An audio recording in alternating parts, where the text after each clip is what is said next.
Começou lá. Graça e paz, meus queridos, que estão ou irão nos ouvir esta aula. Nós iniciaremos o livro de introdução ao Apocalipse. Então, aqueles que não puderam vir e irão assistir posteriormente, que Deus abençoe a vossa vida. Nós estamos aqui com uma classe também para estudar. Nossos irmãos conseguiram vencer essa batalha e estão aqui. Então nós vamos estudar o livro de introdução ao Apocalipse e escatologia. Não foi mudada a capa do livro, mas foi acrescentada também disciplinas sobre escatologia.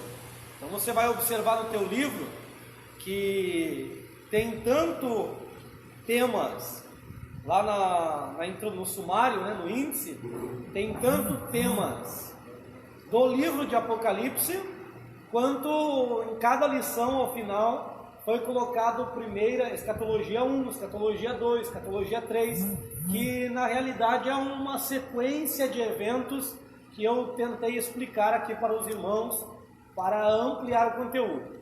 Essa parte de escatologia é a parte que eu escrevi, então tem minha cooperação também aí neste livro. Não sei se vai ficar muito bom o áudio aí, um pouco distante, para os irmãos que vão assistir em casa, mas qualquer coisa é só mandar as dúvidas que nós estaremos respondendo aos irmãos, tá certo? Nós vamos pegar o livro, vamos seguir aqui um pouco o livro, para eu poder explicar algumas coisas para os irmãos. Qualquer dúvida os irmãos podem perguntar, tá? Não fiquem tímidos por causa da câmera aqui. Então, nós temos aqui no livro a apresentação, vai mostrar este livro, vai mostrar o seu escritor, mas eu quero pegar aqui a autoria e a data, e depois nós vamos fazer análise dos textos bíblicos. Tá certo, meus irmãos? Então, nós temos aqui a autoria humana, vamos dizer assim, é o apóstolo João. João, filho de Zebedeu, apóstolo do amor, conhecido.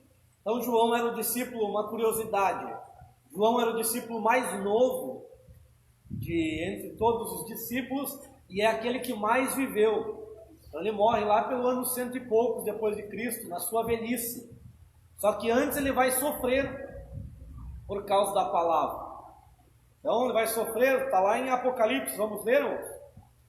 Fique aí com o texto do Apocalipse aberto. Apocalipse 1,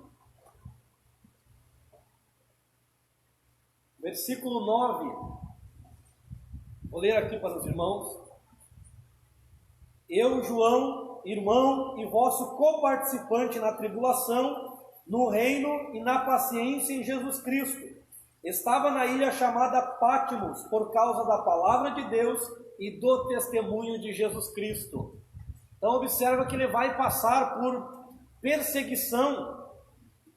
Perseguição começa lá com Nero e depois continua com outros imperadores, só que João ele vai sofrer na mão de Domiciano. Está lá na página 13 do livro dos irmãos. Depois a gente vai falar sobre o tema, vai ler sobre isso, aqui no livro de Apocalipse. Mas lá na página 13 do livro, no terceiro parágrafo, vai mostrar que Domiciano ele queria ser tratado como Senhor. Mas não é só Domiciano. Outros imperadores, eles queriam ser tratados como senhores, como cúrios, está ali a palavra cúrios, que é senhor. Queriam ser adorados como Deus. Por isso que Jesus vai falar para a igreja de Pérgamo, você está onde habita o trono de Satanás, porque em Pérgamo começou esse culto aos imperadores. Então João vai enfrentar aqui Domiciano. E Domiciano ele vai pesquisar na história e ver o que aconteceu com os apóstolos desse Cristo. E ele vai procurar arquitetar uma condenação. Só que, para a surpresa do Domiciano, paralisou um pouquinho porque estavam tentando me ligar, mas já retornamos aqui, irmãos. Então tentaram fritar João, mas João saiu ileso. O que Domiciano fez?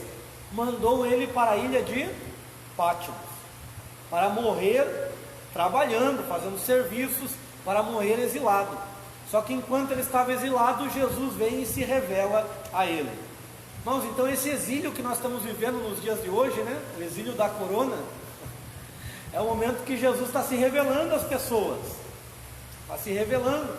Esses momentos de exílio são os melhores momentos, que é o momento que a gente reflete. É o momento que nós paramos para analisar e Jesus se revela a nós. Então João, ele não vai morrer em Pátimos. Ele não vai escrever em Pátimos. Olha o texto que nós lemos aqui. Nós temos que prestar muita atenção nas leituras, porque elas são reveladoras. Ele diz assim, ó, estava na ilha chamada Pátimos. Ele estava quando ele recebe a revelação, mas ele vai escrever depois. E ele vai escrever com a ajuda de um amanuense. O amanuense era um secretário, que ele escrevia a carta. Por exemplo, a carta de Romanos, quem escreveu foi Tércio. Quem ditou foi Paulo. Então, geralmente, os mestres, vamos dizer assim, eles não escreviam. Eles ditavam os seus escritos e um secretário escrevia. Então, houve um secretário que escreveu essas cartas para João, quando ele retornou para Éfeso. E quando ele retorna? Quando Nerva, agora eu não me recordo se é Nerva ou Trajano, que ele pegou todos os exilados que estavam na ilha de Pátimos e mandou para as suas cidades. E João foi para Éfeso, porque ali ele havia pastoreado a igreja de Efésio. Aí em Éfeso ele vai escrever o Evangelho que traz o seu nome, primeira, segunda e terceira epístolas que trazem o seu nome e Apocalipse. Certo? Então os escritos joaninos, ou seja, de João, são os últimos escritos que nós temos no cânon, que são esses 5 livros. Por isso que você vai ver que é diferente o escrito de João, porque ele vai escrever para a igreja, e a igreja estava passando por uma apostasia na época, estava precisando ser evangelizada. Veja que ele escreve um evangelho para a igreja de Éfeso, que às vezes nós precisamos evangelizar a igreja, sim. Precisamos mostrar quem que é Cristo, porque os crentes às vezes esquecem quem que é Cristo. Então nós precisamos mostrar. Os irmãos só me orientam aí quando chegar 8h30 aí para nós pararmos. Nós vamos parar? Vai ter? Então, para nós pararmos aqui a gravação também. Então entendemos aqui o tema, ou melhor, a autoria e a data. Então ele vai escrever aproximadamente no ano 90 a 95. Nós colocamos aí esses 5 escritos. Não é só Apocalipse. São os 5 escritos que vão ser escritos sucessivamente. Tá certo? Por João. Aí vai encerrar a era apostólica e do ano 100 para frente nós só teremos discípulos dos apóstolos. Certo? Aí... Paulo, quando João estava preso, ele ficou na Éfeso, evangelizando ou não? Foi nesse período? Na verdade, quando Paulo estava preso... João estava preso no empate? Não, Paulo já estava morto. Porque Paulo foi morto no ano 64, aproximadamente entre 64 a 67 depois de Cristo. Quando ele estava preso em Pátimos, que é o ano Domiciliano, ele fica de 81 a 90 e poucos ali depois de Cristo. Então ele vai ser preso lá para 85 a 90, mais ou menos. Já. Nós não temos a exatidão de quanto tempo ele ficou em Pátimos. Certo? Ele foi o último apóstolo. Último apóstolo de morte natural, que tentaram matar ele no óleo fervente, tentaram matar ele exilado, né, deixar para morrer lá, mas não morreu. Ele retorna e ainda vai trabalhar. Por isso que a Bíblia fala que na velhice os velhos darão frutos, né? Porque ele escreveu 5 cartas, e são 5 cartas livros, né, vamos dizer assim, livros extraordinários, de grande revelação, de grande importância, e ajudou muito a igreja na sua velhice. A igreja de Éfeso estava quase varrida pela heresia do gnosticismo, e ele vai combater. Quando ele escreve lá que aquele espírito que não confessa Jesus vindo em carne, espírito ali não é uma manifestação, era um ensino. Eram ensinamentos que estavam percorrendo na igreja, que estavam dizendo que Jesus não veio em carne, que era o gnosticismo, que diz que Jesus não tinha um corpo material. Só tinha uma forma de homem, mas não era um corpo material. E ele vai dizer, nós tocamos, estivemos com Ele, o Verbo encarnou-se, fez carne, justo para combater essa heresia, certo? Tranquilo até aqui, irmãos? Então, o que mais que nós vamos encontrar no livro de Apocalipse? Daqui a pouco a gente vai fazer uma análise do capítulo 1, porque hoje basicamente é o capítulo 1, é uma aula introdutória. O que mais que nós vamos encontrar no Apocalipse? O Apocalipse é um livro extraordinário. Vamos ler o versículo 3? Tem muita gente que tem medo do Apocalipse, né? Tem gente que não lê, vamos ler do 1 ao 3, melhor dizendo. Tem gente que não lê o livro de Apocalipse por medo. Mas olha o que tem aqui no livro de Apocalipse. Primeiro, nós temos que entender quem que manda escrever, quem que revela, quem que é o escritor. Tá certo? Tem muitas coisas para nós aprender aqui. Olha no versículo 1 que interessante. Revelação de Jesus Cristo, a qual Deus lhe concedeu para manifestar aos seus servos o que brevemente deve acontecer, e que foi declarada e enviada por meio do seu anjo ao seu servo João. Irmãos, em um versículo só nós temos muitas revelações. Quem que está revelando aqui? A quem?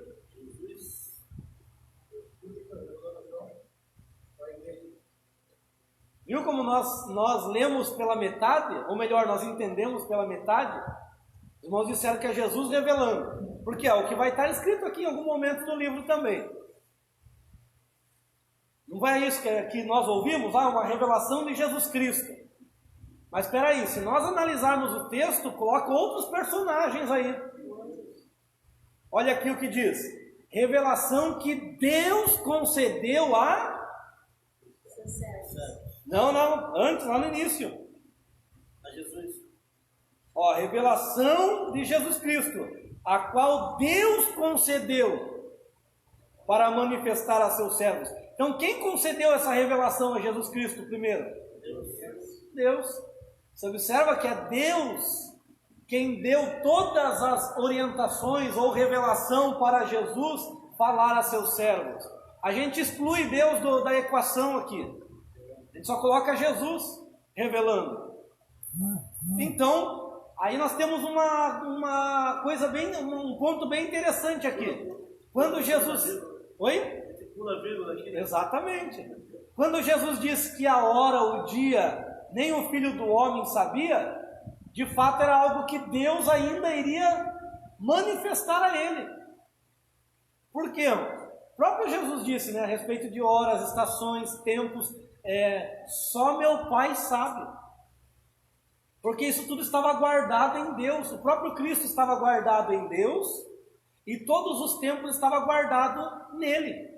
E a partir do momento que Jesus foi glorificado, tudo, é claro que ele é onisciente, então tudo ele passa a conhecer também. Por isso que ele diz, por isso que ele diz aqui, o Pai me deu para manifestar aos servos. Só que tem outro personagem que a gente exclui aí também da equação. Quem que é o servo? O servo é João. Então João é o servo. E quem que são os outros servos? Toda a igreja. Exatamente. Mas tem um outro personagem aqui também. Anjo. Exatamente, O Pai concede a Jesus, Jesus fala ao anjo e o anjo traz a revelação para João. Aí, por que eu estou fazendo isso aqui? Frisando isso. Porque anjos no Apocalipse, nós temos que tomar mais como literal do que como simbólico. Por quê? Lá na próxima aula nós vamos ver que tem uma opinião que anjos, lá no capítulo 2, capítulo 3, são pastores. Mas em nenhum momento a Bíblia coloca a igualdade entre anjo e pastores. Em nenhum momento. Por quê? Os pastores são servos que pertencem à igreja. E a igreja está em uma posição acima dos anjos. A igreja está acima dos anjos. Quando fala isso, escreve ao anjo da igreja. Porque cada igreja tem um anjo. Cada igreja tem um anjo no mundo espiritual. E... Oi? Não se refere. Tem essa linha, irmãos. Há essa linha de interpretação, porque anjo também pode ser tido como mensageiro. Tá certo? Mas no Apocalipse é melhor entender porque está no capítulo 1, está no capítulo 2, 3, está em diversos capítulos, está no capítulo final também a figura de anjo, literalmente. Tá certo? Aí, é claro que o anjo traz respostas de Deus. Então, o que é o entendimento ali? É que um pastor, ele tem a mesma autoridade no mundo espiritual do que os anjos. Isso eu posso dizer. Ele tem essa autoridade espiritual, por isso que eu não posso me levantar contra o pastor. Porque a autoridade, eu posso ter o mesmo título que ele, mas a autoridade que ele tem no mundo espiritual é superior à minha. Lembra que nós passamos pela aula? Foi com o médico, então não posso falar para os irmãos aqui. Mas eu não sei se eu comentei com vocês, que é sobre a autoridade que as mulheres têm, que é a mesma autoridade que de um anjo, que ela fala aos anjos. Não falei para vocês, né? Eu ainda vou falar. Ainda vou falar, segura aí, quando nós chegarmos em angelologia. Mas para o médio, os irmãos estavam aqui, eles ouviram e sabem do que eu estou falando. Então tem alguns segredos para nós entender. Então observa que os anjos não estão exclusos, né? Deus usa o ministério dos anjos. Só que como é uma revelação que está muito ligada à grande tribulação, ao tempo da igreja e à grande tribulação, o ministério dos anjos será muito mais, vamos dizer assim, será mais usado, porque a igreja será tirada antes dos eventos da grande tribulação. Então você vai observar que anjos vão pregar o evangelho eterno. Ali é anjo mesmo, ali não é um pastor. Então o único texto que é usado para se referir a anjo como pastor é Apocalipse. Em todos outro lugar da Bíblia você não vai encontrar. Então isso aqui utilizaram para dizer isso. Não é heresia. Se quiser usar, pode usar. Mas também eu estou mostrando para vocês que há a outra linha, que não é eu que estou falando, são teólogos que defendem a literalidade de anjos. Tá certo? Por quê? Aí eu defendo mais essa agora. Por quê? Porque eu vejo aqui, que Deus deu a Jesus, Jesus deu a anjos para poder pregar a João. Mas não tudo, porque tem coisas que o próprio Jesus fala a João. Nós temos que ter sensibilidade para interpretar os textos bíblicos. Se você pegar a história, é uma história, claro que extra-bíblica, não está na Bíblia, é uma história extra-bíblica, né? De Enoque sendo levado para o céu, que é um anjo que fala com ele. Então Deus tem os seus meios de trabalhar, nós não podemos limitar Deus. Segundo versículo: o qual testificou da palavra de Deus e do testemunho de Jesus Cristo e de todas as coisas que viu. Bem-aventurado aquele que lê, e bem-aventurados aqueles que ouvem as palavras desta profecia, e bem-aventurado aqueles que guardam as coisas que nelas estão registradas, porque o tempo está próximo. Olha só que interessante. Bem-aventurado que lê, bem-aventurados os que ouvem, bem-aventurados os que guardam. Observaram que só tem um no singular? E é o que lê, porque a leitura é difícil, o estudo é difícil. Quer dizer que poucos vão estudar, muitos vão ouvir, muitos vão guardar, mas poucos vão esquadrinhar o que está escrito aqui. E infelizmente muitos são os que ouvem que passam erradamente. Por quê? Não foram eles que leram, eles ouviram de alguém e às vezes não entenderam bem e já vão passar de forma totalmente errada.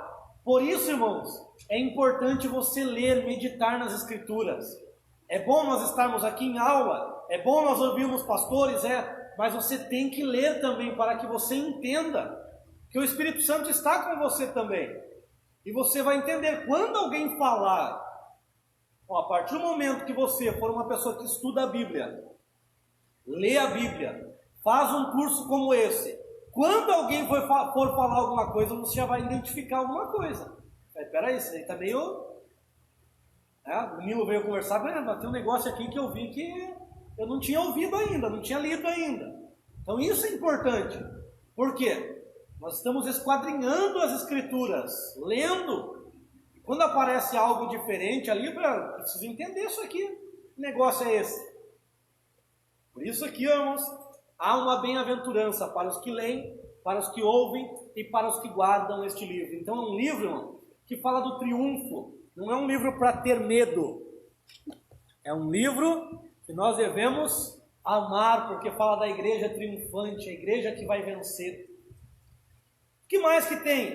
Como é um livro que fala que tudo está dentro do controle de Deus, vamos colocar assim, como nós lemos lá nos profetas menores, estudamos nos profetas maiores e menores, você vai ver aqui na página 14, a soberania do universo e a onipotência está na mão de Cristo, está na mão de Deus. A situação das igrejas, Deus conhece a situação de cada igreja. A igreja não está no controle do homem. Prova disso é isso que nós estamos vivendo agora. Quero atualizar bem a aula. Quantos homens não pensaram que eles detinham o controle? Basta um vírus para dizer, você não tem o controle não. Tem o controle da porta. Você não está controlando a igreja. A minha igreja, ela está viva. Ela é viva e ela não depende de templo. Ela está cultuando aí. Aí alguém comentou lá, colocou um post bem interessante. Muitas pessoas depois dessa quarentena vão mudar de igreja, porque viram que seu pastor não era um pastor de verdade. Não pastoreou. Então, infelizmente, nós temos muitos assim, que não pastoreia, que só quer engordar com a lã da ovelha, né? Então, mas é Jesus que tem o controle da igreja.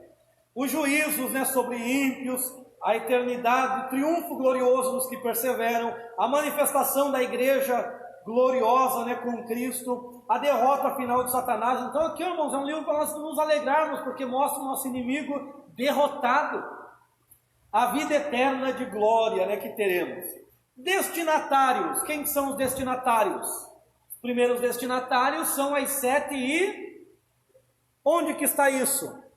Vamos lá para o versículo. É o versículo de número 4. As 7 igrejas. Ali no versículo 4 ele fala as 7 igrejas da Ásia. No versículo 11, ele nomina quais igrejas. Olha lá, eu sou o Alfa, o Ômega, o primeiro, o último, escreve em um livro e envia as 7 igrejas que estão na Ásia. A saber, a Éfeso, Esmirna, versículo 11. A Pérgamo, a Tiatira, capítulo 1 ainda. A Sardes, a Filadélfia e a Laodiceia. Por quê? Porque se você ler a epístola de Pedro, você vai ver que na Ásia Menor existiam outras igrejas. A igreja da Galácia do Sul, a igreja tinha outras igrejas na Ásia Menor. Só que Jesus escolhe essas igrejas como modelo. Semana que vem nós vamos estudar sobre elas e vou detalhar. Agora nós só estamos identificando os destinatários primários.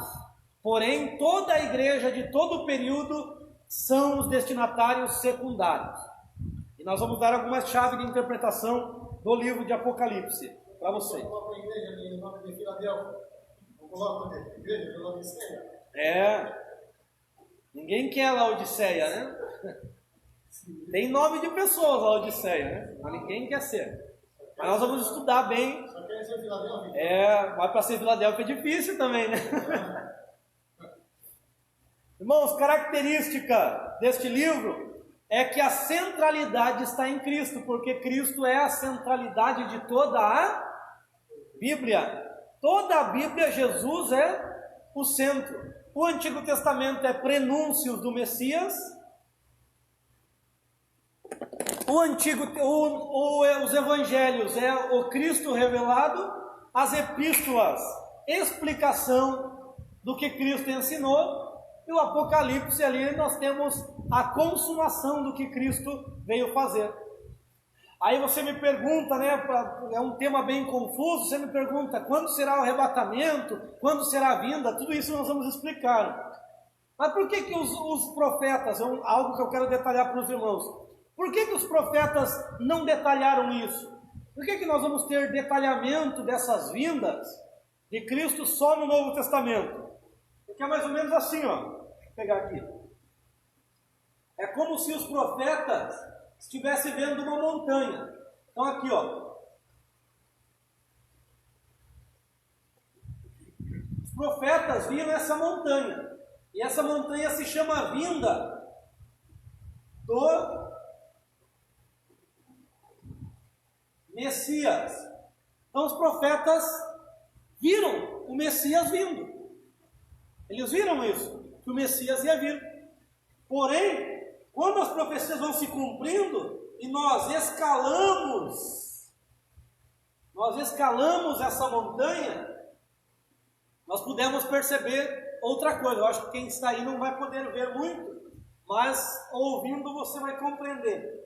Quando chegou o que nós chamamos de primeira vinda, quando você sobe uma montanha, você tem uma visão diferente da que você observa, que você só consegue ver a montanha. Mas quando chegou essa montanha, o que aconteceu? Observou que aqui tem outra montanha. E essa outra montanha se chama segunda vinda, que começa com o arrebatamento. Então a segunda vinda é um evento que vai durar 7 anos. Ah, mas que evento, uma vinda tão demorada? A primeira vinda não demorou um monte de milênios? Quantos mil anos os profetas profetizando? Quantos mil anos Deus falou, ó, a semente da mulher vai nascer? Então 7 anos é pouquinho. Então é compreensível quando você tem uma visão panorâmica da Bíblia. Isso aqui. Então quando chegou essa montanha aqui, se observou que tem outra montanha. E aqui os apóstolos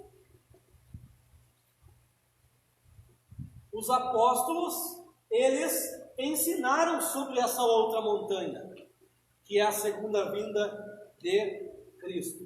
Conseguiram compreender um pouquinho agora o porquê de 2 vindas? Exatamente por causa dessa montanha que eles não conseguiram enxergar. Irmãos, uma comparação entre Gênesis e Apocalipse é interessante, está na página 15. Em Gênesis nós temos o céu e a terra sendo criados. Em Apocalipse, novos céus, nova terra. É tremendo isso aqui. Em Gênesis, sol e luas foram criados. Em Apocalipse, não necessitará da luz do sol nem da lua, porque a luz virá da cidade, a luz vem do Cordeiro, a luz vem de Deus. Ele vai clarear, não a terra somente, mas todo o universo. De sorte que não vai haver escuridão, não vai haver noite. Só vai haver dia. Por quê? Aí por que a Bíblia fala que o sol e a lua escureceram? E nós vamos ver muito em Apocalipse. Por que o sol e a lua vai escurecer? É uma coisa que você pegar uma lâmpada aí de... Vamos colocar aqui 10 volts e colocar perto de uma lâmpada de 100 volts. A lâmpada de 10 volts vai aparecer alguma coisa? Então é a mesma coisa, a luz da cidade é a luz verdadeira. A luz do sol é só... O sol na verdade é só um luzeiro que brilha por causa do Criador, que o constituiu assim. O profeta João fala que a lua se converterá em trevas, né? Exatamente. Vem o grande dia do Senhor. Isso é por conta dos juízos, porque haverão juízos que vai atingir a lua, o sol, as estrelas. Mas quando a Bíblia fala em alguns contextos, não, e a lua, por exemplo, a lua não deu, o sol não deu mais a sua luz, nem a lua, é porque a luz da cidade é mais forte do que a luz de qualquer astro, né? E o sol é o mais forte para nós, mas existe estrelas que brilham muito mais que o sol, né? Esses aí também não brilharão, que estão distantes de nós. Em Gênesis nós temos a revelação de uma mulher, não temos? Uma mulher, ou melhor, né? Nós temos uma revelação de sol, lua e estrelas, não está aqui. Eu estou complementando. Sol, luas e estrelas. Em Apocalipse nós vemos uma mulher que está vestida do sol. Sobre os seus pés está a lua e as estrelas. Que mulher é esta? Como a revelação é referente a José e a quem mais? Pai, mãe, irmãos. E quem que constituiu a nação de Israel? Não foram eles? Então essa mulher é Israel. Não é a apóstola Sola de São Paulo? Não, nem a igreja romana, né? Ali é Israel. Tem uma apóstola Sola, né? Disseram que era ela? Ela falou que ela se intitula Mulher Vestida de Sol do Apocalipse. Imagina? Olha, exatamente. Eu vi uma coisa dela, mas não vi essa parte. Olha, em Gênesis nós temos um jardim na terra. Em Apocalipse nós também temos um jardim na cidade, né, na Nova Jerusalém. Em Gênesis nós temos o Éden, que é o lugar santíssimo. Não está aqui, eu estou complementando, estou ampliando. Em Apocalipse nós temos um lugar santíssimo, que é a Nova Jerusalém. No Éden nós temos Deus vindo conversar toda a tarde com o homem. Em Apocalipse nós temos Deus habitando para sempre com os homens. Olha que coisa linda, né? Em Gênesis nós temos o início do pecado. Em Apocalipse nós temos a consumação do pecado. Em Gênesis nós temos a profecia sobre o Salvador. Em Apocalipse nós vamos ter o Salvador vindo para estabelecer o seu reino. Então é coisa linda, se você for comparar, tem muitas comparações entre Gênesis e Apocalipse. E na realidade, o que era para acontecer se o homem não tivesse pecado? Eu sempre falo isso para os irmãos. Se o homem não tivesse pecado, o que iria acontecer? É só tirar Gênesis 3 da tua Bíblia e colocar Apocalipse 22. A história do homem seria uma história de glória, uma história de imortalidade, uma história sem pecado, uma história sem pobreza, sem sofrimento, sem espinhos, sem abrolho, sem dor, sem boleto, sem corona, mas por causa do pecado.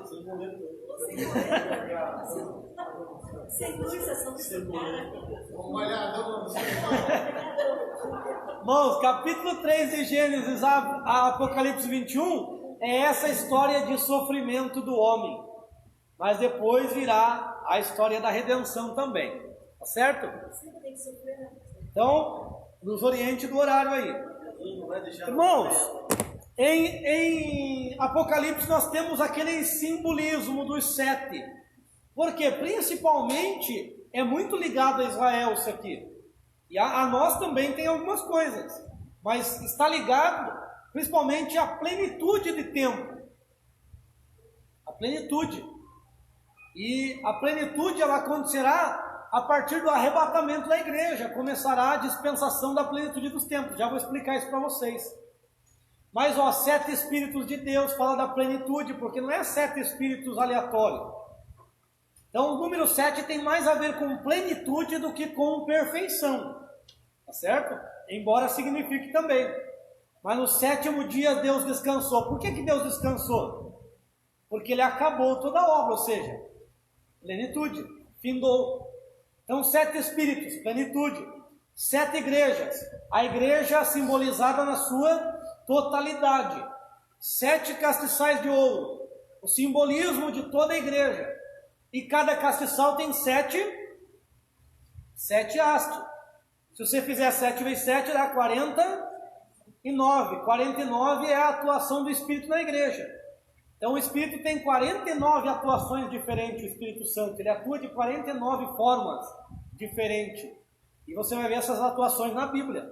Espírito de Cristo, Espírito da revelação, Espírito de sabedoria, Espírito de temor, Espírito... Tudo isso são formas do Espírito se revelar.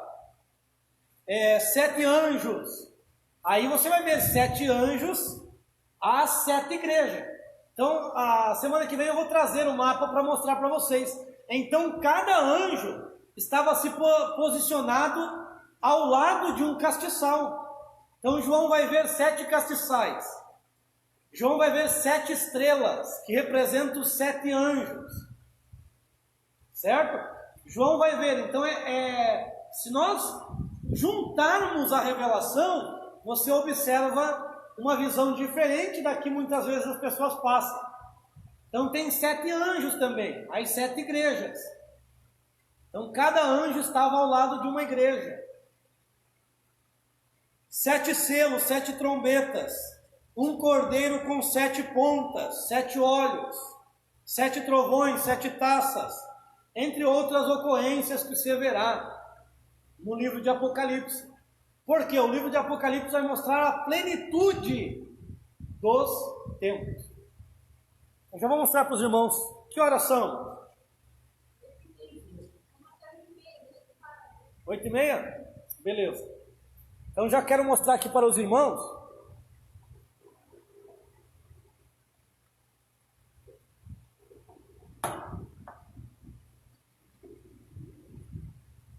Um ponto importante que nós precisamos para entender o Apocalipse. Para entender o plano de Deus. Então nós temos, biblicamente, nós temos 3 dispensações, que está em Efésios. Nós temos a dispensação do mistério. Eu já mostrei algumas vezes isso aqui, acho, para os irmãos. Que está em Efésios 3:9, do mistério. Que período dessa dispensação? É desde a eternidade até a encarnação de Cristo. Por que mistério? Porque Cristo era um mistério que estava oculto em Deus. A Bíblia fala isso, né? Em Romanos, em Coríntios, em vários textos, Colossenses, aqui, que Cristo era um mistério. João fala que ele estava no seio do Pai. Então Cristo era um mistério guardado. E com Cristo estava outra coisa guardada também, outro mistério, melhor dizendo, que é a igreja. Então a igreja também é um mistério que estava escondido em Cristo. Aí nós temos a dispensação da graça. O Paulo não coloca em ordem cronológica, por quê? Ele está escrevendo e explicando algumas coisas. Aí ele coloca dentro do que ele está explicando, e não dentro de uma ordem cronológica geral. Porque a ordem cronológica é essa que eu estou falando aqui para os irmãos. Efésios 3:2. Por que eu estou falando isso? Aqui eu vou explicar na Cartas Paulinas. Eu só estou mostrando para explicar essa questão da plenitude para vocês. Então, dispensação da graça. E a próxima dispensação é justamente plenitude dos tempos. Vou colocar aqui, DPT. Revelação tem, não? Oi? Revelação, dispensação da revelação, não? Não, a revelação é Cristo revelado, é a graça. A plenitude dos tempos. Daí você leu o texto lá de 1:10, Efésios 1:10, que diz assim, ó, que em Cristo vai convergir tudo, tanto as coisas que estão no céu, quanto as coisas que estão na terra. Aí vai dizer lá, dispensação da plenitude dos tempos. E quando que vai começar essa dispensação? Com o arrebatamento da igreja, porque com o arrebatamento da igreja, começam a restauração de todas as coisas. Porque na primeira vinda, Jesus veio restaurar a humanidade. Agora com o arrebatamento, ele leva os restaurados. Grande tribulação, ele vai restaurar homens, que são chamados de mártires, aqueles que vão se converter, e vai restaurar a terra. Por isso que é a plenitude dos tempos. Então, grande tribulação e milênio é a plenitude dos tempos. Aí acaba o tempo.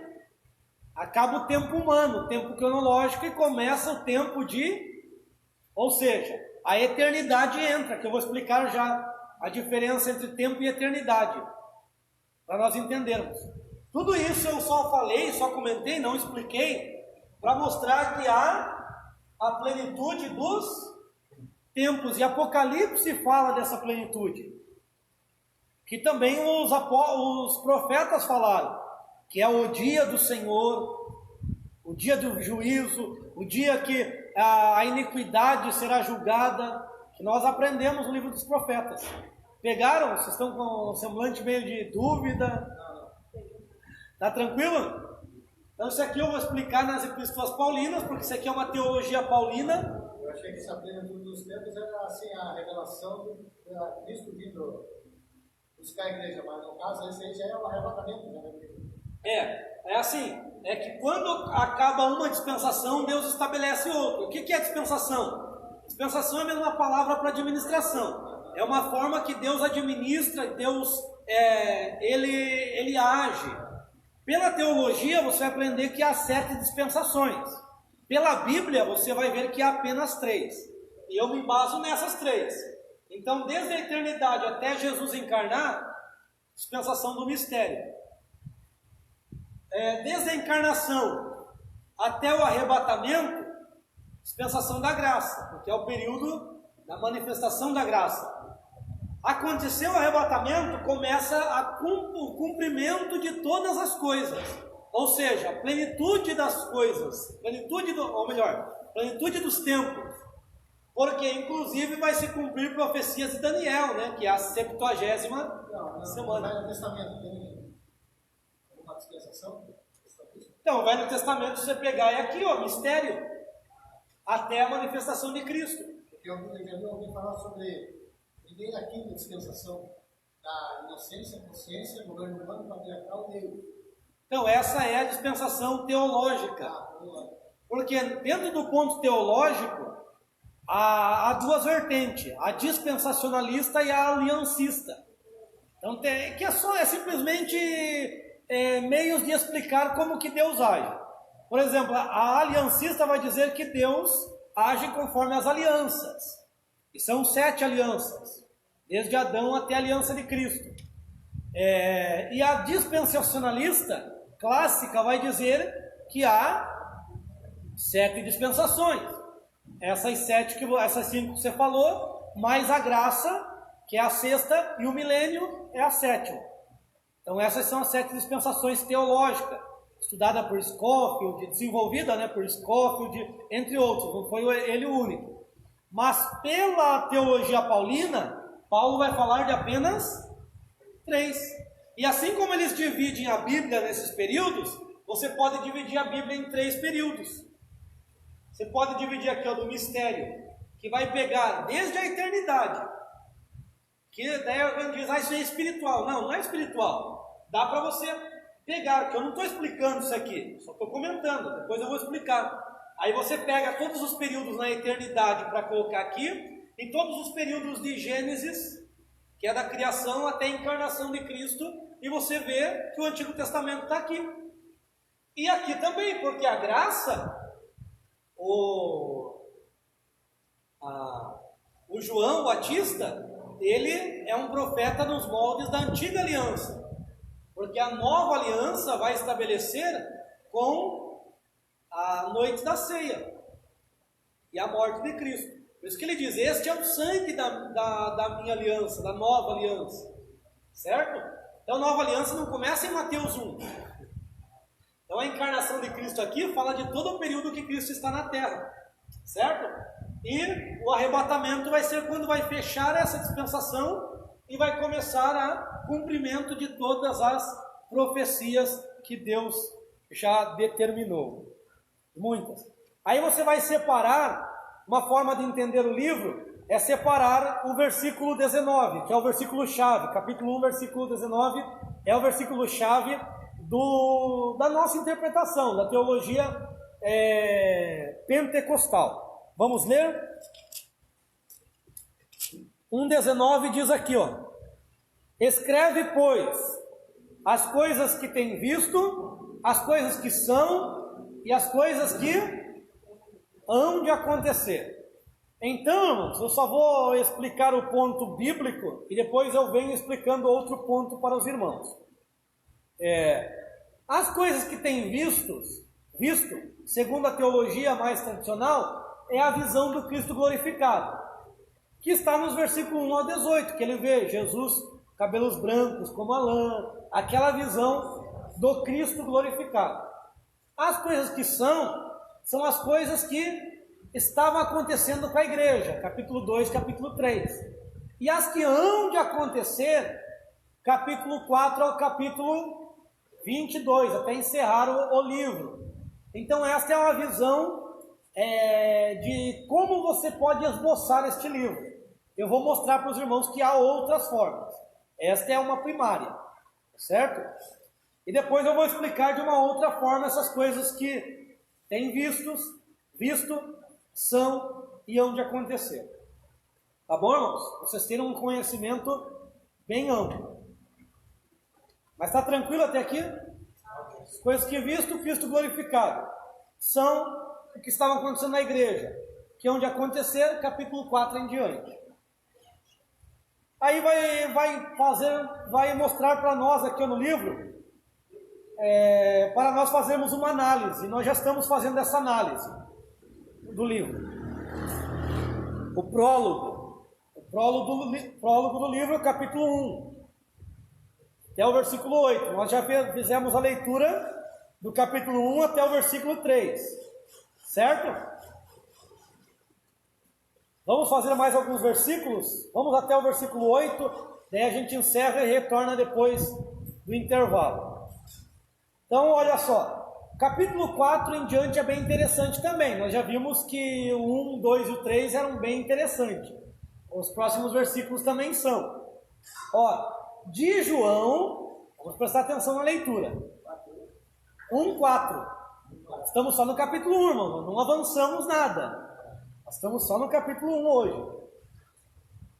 Às 7 igrejas, graça seja sobre vós, e paz da parte daquele que é, aquele que era, e daquele que há de vir, e da parte dos 7 espíritos que estão diante do seu trono. Quem que é este que João fala, daquele que é, daquele que era e daquele que há de vir?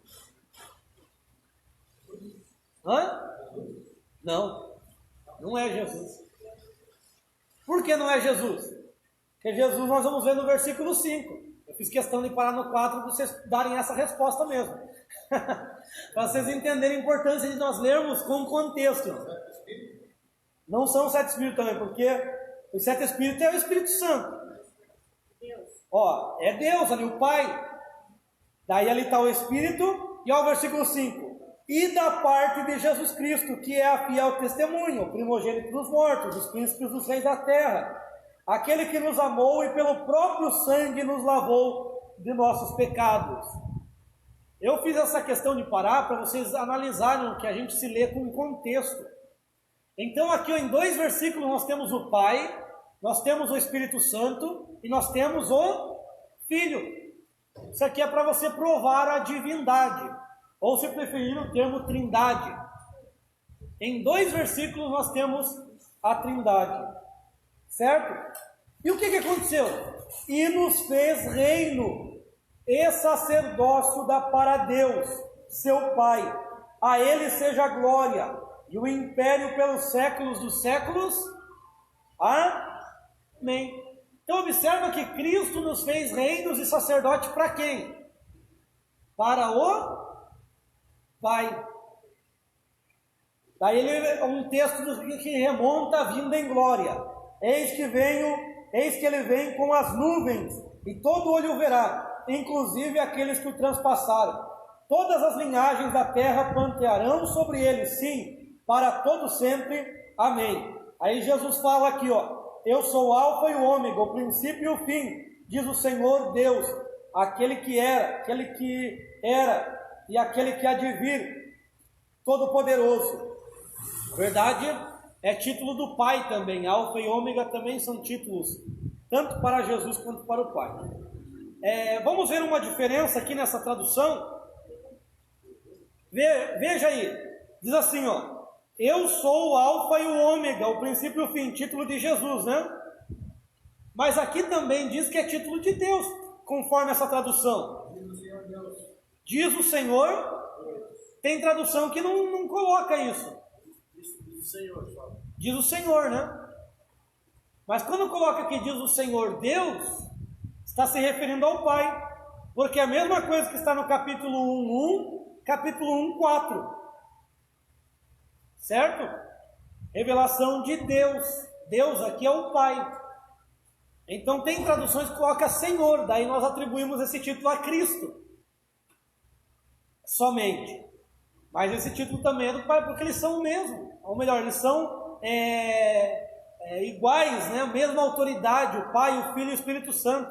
Então, da mesma forma que o Pai é chamado de Jeová, o Filho pode ser chamado e o Espírito também, porque é um nome para os três, é um corpo para os três. Depois eu explico isso. Um só Senhor, um só Deus. Então esse título também é do Pai e é do Filho. Paráclitos é o Espírito Santo, né? Que também Paráclitos é um termo de consolação. Cristo também foi aquele que consolou os homens. Por isso que ele fala, né? Mandarei outro Paráclitos, outro como eu. Certo?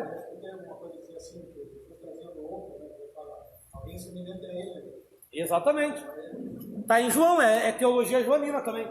Irmãos, então nós vamos parar aqui, depois eu vou explicar essa parte aqui daquele que era, que é e que há de vir, porque é uma das chaves de interpretações. Tá certo, meus irmãos? Vamos dar um tempo aí para vocês tomarem um café, já retornamos.